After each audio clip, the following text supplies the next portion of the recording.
Well, we've been showing you this morning Toronto Mayor John Tory back in his office this morning, just hours after formally submitting his resignation. Tory is leaving the job after admitting that he had an affair with a woman who worked on the mayor's staff last Friday. But he was back at the work this morning, scanning the city's newspapers, which, of course, he was the front page of. And the story was, of course, splashed all over that paper he is reading there. These are images that we had from earlier.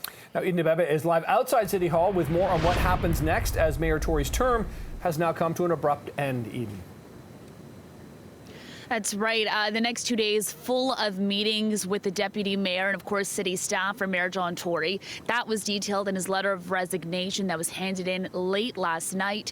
Early this morning, as you mentioned, he is in his office starting those meetings, getting them underway, preparing. Now, despite, of course, councillors' best efforts, or some of them anyway, to get him to stay, he is leaving. His last day in office will be tomorrow at 5 p.m. And once he's gone for good. Now, when it comes to next steps, more specifically for the mayor, he put in a statement out, "This has been the job of a lifetime, and while I have let many people, including myself, down in this instance, I've nonetheless been deeply honored by the opportunity to serve the people of this wonderful city for more than 8 years, and I hope I achieved some good for the city I truly love."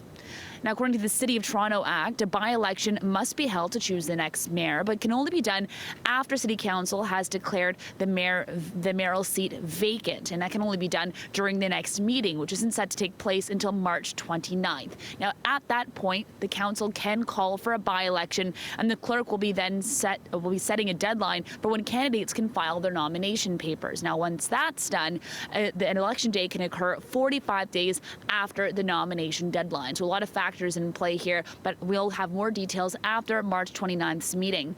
Now, CP24 did have a little bit of a round table late last night to discuss next steps, and former mayoral candidate and former city planner Jennifer Keesmit joined us and had a little bit to say about what she hopes the next mayor will have. Take a listen. We have seen a really serious state of decline emerge over the past 8 years. It's, I think, shocking to many people, the way it's crept up on the city. In some ways, we handled the pandemic really well, but you know what? We didn't come out of it very well. The streets really are a mess.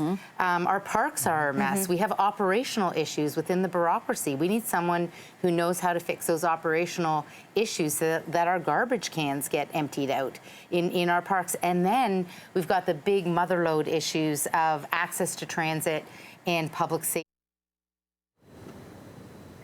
Now, there still is many weeks for councillors to throw their hats in the ring. Some have already come forward and say they will. Others are being coy. We'll have to wait and see what happens after March 29th. Sending it back to the desk. Okay, CP24's Eden Abebe live outside of City Hall. Thank you.